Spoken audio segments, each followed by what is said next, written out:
Emna, I'm you here. have a very Thank short you so time. much for this opportunity. So thank you, Karama and Hibak and the whole team. It's a dream that came true to me. Even if it's virtually to meet you, Dr. Hanan, it's heart warming really to meet you in person and to learn a lot from you. Um, and to emphasize everything that I learned actually throughout my experience. And I join you in saying, like, we need to be in the ground and not only be organizing people in the cyberspace. And this is another part of my activism that I would say that is not really well known as, like, yes, I love to work in the ground and I think it's the way to change things. And also a very good point that you mentioned, and I would love to hear more from you on this, about for every position that you occupied, you were elected. This is a very, very important point. We don't get to find women elected to positions that we want to.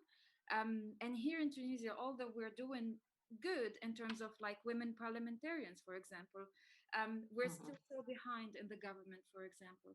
And also, we have a very famous thing that is list fillers, because we pushed for a quota for women to be in elections lists. So we ended up with women just list fillers, not super Just women, what, sorry? list fillers. So List fillers. exactly. So Mhm.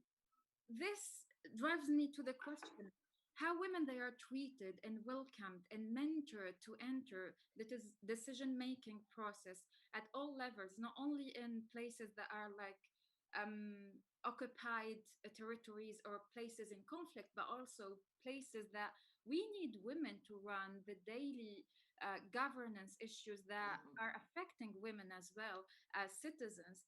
Yeah. And so, how can they go through that struggle and not be list fillers, let's say? Not only list fillers, but also they have a very deserved position, and they drag in other women. It's very, very important when you said you were elected and you had constituency. How women can build that constituency in a very toxic masculine world. One, two, with all of the bullying and harassment women they go through, it's quite annoying to see that women they withdraw from the civic space and political space as well. What would you say to those women that we're seeing a lot of them here in the call, but also are watching you definitely and would love to learn from you? And thank you so much again. Thank you very much.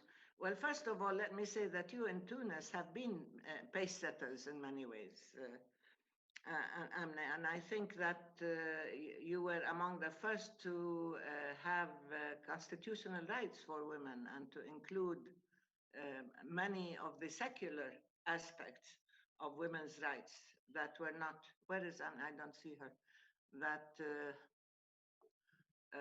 other constitutions and laws in the Arab world do not have. So we always looked up to Tunis and Tunisian women who were among the first to organize and to challenge. And as I said before, challenging is very important. Do not be intimidated. Do not accept a position of secondary status or even of silence, because we always say you're never silent, you are silenced. So don't accept to be silenced. And the use of volumes, the use of volume is generally a male approach to things, because metaphorically, again, when you speak, the man's voice is always more threatening, more intrusive, higher, louder volumes, and so on.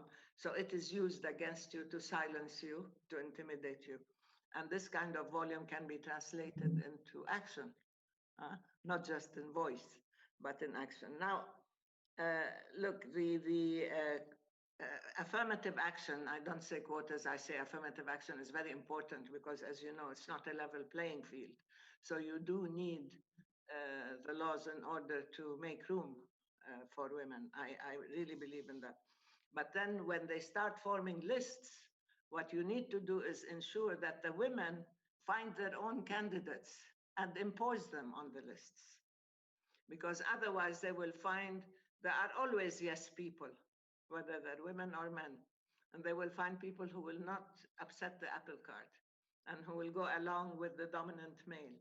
But if you work together, if you find your own candidates, as the women chose me to run on their behalf, you can choose women who are capable, whom you trust, who have the gender agenda, unlike Hillary Clinton, who ran as a woman and wanted to get the women's voices, but acted like a man when it came to power politics.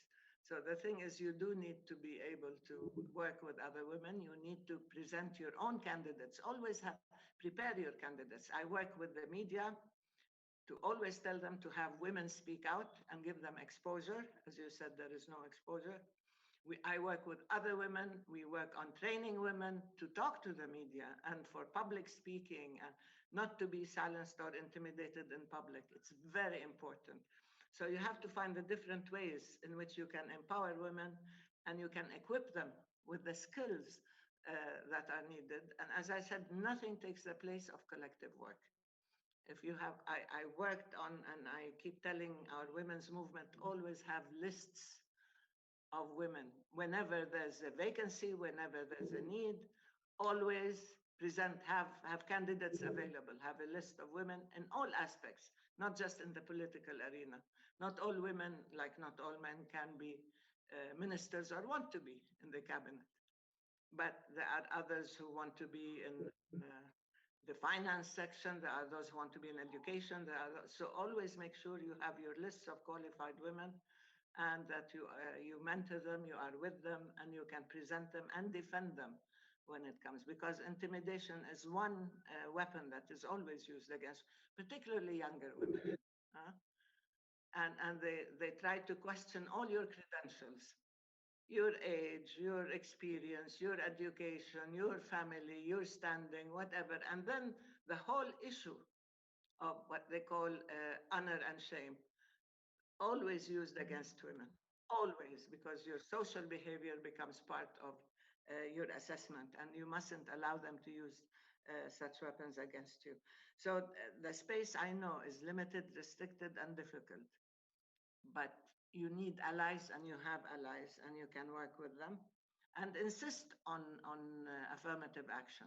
Insist on it, but not as a symbolic gesture, just to say we have women here and there, and then these are women we control.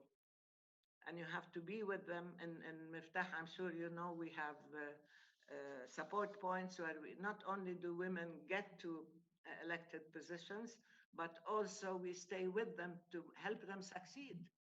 Because once they're in elected position, all the men around them try to show that they cannot deliver, so that the men will take over. So it's very important when the women are there, you help them get elected, that you also have to help them to make a difference and to succeed and to be with them.